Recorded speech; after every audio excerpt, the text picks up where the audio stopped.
Game time. Put me in, coach. Today we are talking about LeBron James. Is it health and safety protocols? Well, how did my Lakers do against the Kings? We were just in triple overtime. How did they do in the second matchup? More on that. We have the point guard versus the best shooter that God has ever created. How did this go? Because the Suns were on a 16 games in a row. Could they get number 17? Also, we're going to talk about Lonzo Ball versus his baby brother, LaMelo Ball. How did that game actually turn out? Because they put on a show. And I have to talk about Valanciunas because he had an out-of-this-world type of game. Stay tuned so you guys can hear all of those details. But first, hit that like button, subscribe to the channel, and share this video like an assist because here on Put Me In, Coach, we are talking basketball. So you're going to get game analysis, stats, and I'm going to cover the biggest headlines in the world of basketball. So without further ado, let's get straight to the video. One, the battle of the point guards, the battle of the best teams in the NBA. We have the shooter versus the distributor. So we have Chris Paul, the distributor, the point guard, versus the best shooter God ever created in Steph Curry. Game did not go very well for Steph Curry because he had an off night. But you got to give a lot of that credit to Mikal Bridges because he actually defended Steph Curry extremely well. But he's an extremely long player who's very athletic. This is what happens to shooters. Sometimes you have a good shooting night. Sometimes you have a bad shooting night. If you're the point guard like Chris Paul, you're distributing the ball anyway. You're feeding the guys who have a hot hand. So Deandre Ayton had a big game, but it's a regular game for Deandre Ayton. 24 points, 11 rebounds, and 2 blocks. Steph Curry had a horrible shooting night, but Jordan Poole and Otto Porter had a good night, but it wasn't good enough. Actually, I'm going to put the blame on Steph, but I'm also going to put the blame on Andrew Wiggins because he's a former #1 pick. Players and teams are looking at Andrew Wiggins because he received a max contract before. So they're looking at him to see if he's worth the investment. And so far, he's still up and down. For a guy like him being as athletic and as tall as he is, he should have a field day playing with the Warriors because if he's not shooting, he should be able to get to the basket and use that athleticism. So he has to sit out and actually wait for it to heal. But in the process of waiting, he's going to have to find a way to stay in shape. So I'm not sure what he's going to do. He's more likely going to find a way to get back to playing as soon as possible. But that's something that I would strongly recommend that he does not do because the streak went to 17, which is amazing. But they're going to need Booker later on in the season. So it's great that they won this many games this fast in the beginning of the season, but they're going to need him at the end because he is their closer. Chris Paul doesn't score a lot, but he makes sure that guys are actually in the right places, as you can see on this play, and also as you can see on this play.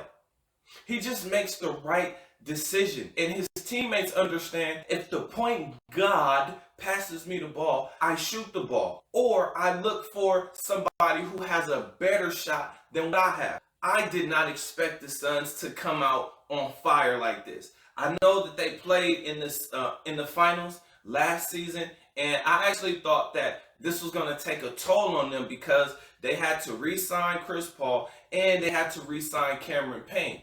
So I thought that they would actually take a step back and be more in like the 4 to 5 range simply because I felt like they just got lucky. This proves that you have to have a distributor on your team because you're going to have off nights. I know for Steph Curry, this was one of those games where he wished that Klay Thompson were there because he needed more help. He needed somebody to actually kind of give him a little bit of a break or be able to open up the offense a little bit more because even Deandre Ayton, I believe there was a play where he actually got his fingertips on one of Steph Curry's shots. Okay, moving on to the next subject. Number 2, Valanciunas had an amazing game. He played out of his mind. He had 39 points and 15 rebounds. But the interesting stat within that is he made 7 out of 8 three-point shots. Now, I don't know Valanciunas as a three-point shooter. I know him more as a hustle guy, a rugged player down in the post. But when I saw him playing in this game, I was like, wow, he looks like a better version of a Brook Lopez, a guy that's actually healthy and just ready to go. When it comes to Valanciunas, I've seen him do the majority of his damage in the post and around the basket, which we can see with 15 rebounds. But him hitting 7 out of 8 threes is huge because he's showcasing himself for better teams, or he's looking to have a bigger role on this Pelicans team. Now, Zion Williamson isn't back yet, but how is this going to work? Well, Valanciunas pretty much just showed that, hey, I can play in the post or I can play outside on the perimeter. But when you have a 7-footer, you want him close to the basket because guys miss a lot of shots. I believe that Valanciunas was putting himself on stage for other teams to see, because I'm sure he probably wants to get off of the Pelicans team because they're a mess. I love Brandon Ingram. He's a former Laker. I believe he had about 27 points. He had a pretty decent game, but when you're playing on a losing team, it weighs on you. Next, we are going to talk about the Ball brothers because they put on the show. Once again, LeVar Ball was right. His youngest son was going to be the one that is way more entertaining. And we actually saw LaMelo Ball here on this play be exactly that, entertaining. Now, the biggest fault that I found with LaMelo Ball's game when he was playing against his brother is it looked like he wanted it too much, or he just wasn't as effective. He went 5 for 15. But the guys that were actually on fire, he needed to actually be feeding those guys, kind of like his brother. I know he did have 18 points, 13 assists, and 7 rebounds, but he should have probably had 20 to 25 because Scary Terry was putting on a show. He went 6 for 7 from the three-point line, meaning he only missed 1 three-point shot. So that's a guy that they should have been going to. Gordon Hayward was having a pretty good game, and Kelly Oubre also had a pretty good game. LaMelo Ball should have continued to get those guys involved. Now, when we look at the Bulls, we look at the flip side. Lonzo Ball is steady as they come. He's extremely solid. He's a guy that's going to make sure, kind of like Chris Paul, that the ball goes to the hot hand. And on this team, they showed you that they have some amazing players. DeMar DeRozan scored 28 points. Zach Lavine scored 25 points. And Vucevic gave you 30 points with 14 rebounds and 2 blocks. It's more of a complete team. The Bulls team is actually better than the Hornets team. And the guys that are stars on this team, you have a great big man in Vucevic. You have 2 amazing wing players in Zach Lavine and DeMar DeRozan. And then you have a point guard who passes the ball, who's not a guy who's actually looking to be one of the top scorers in the NBA.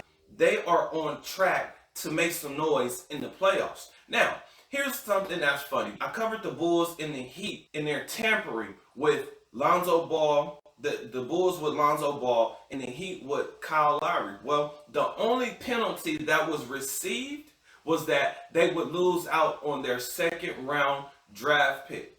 It was well worth it for the Heat and for the Bulls because losing a second round draft pick to get a potential all-star in Lonzo Ball and a former all-star in Kyle Lowry, NBA Finals champion, having those 2 point guards on those teams has tremendously helped. That is very weak.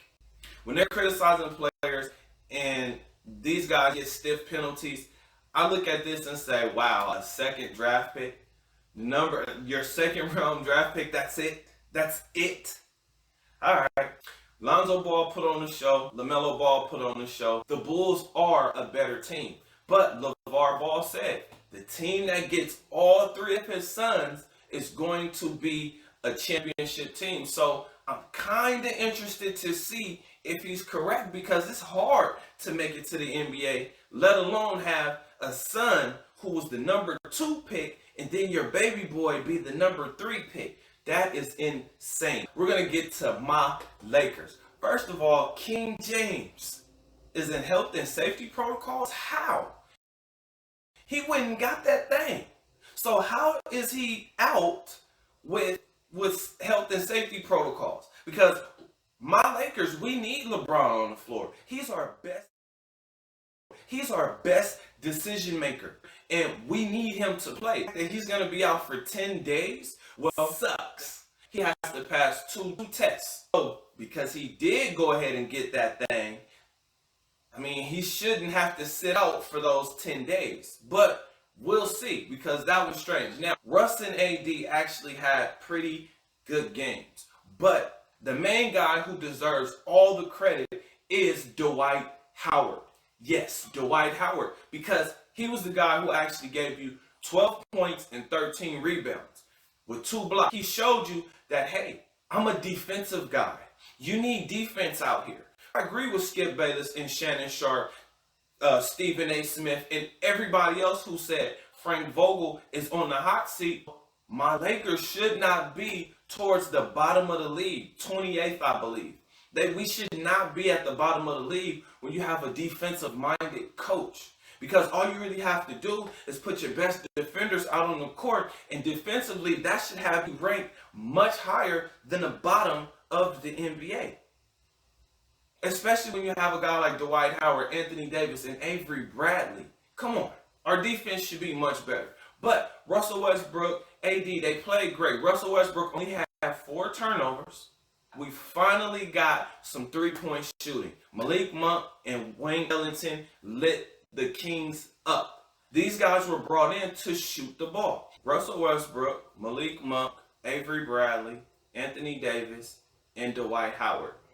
Now, usually, instead of it being Malik Monk or Avery Bradley, it would be LeBron James. But since LeBron isn't there, you got to plug in a 3-point shooter and a defender. You have a little bit of firepower coming off the bench with Wayne Ellington and Carmelo Anthony. All the credit has to go to Dwight Howard. Because why is he not starting? Thank you guys for tuning in to it. Comment under below if there's a story that you guys would love to hear me speak about. Other than that, I'm going to see you guys on the next video. Peace.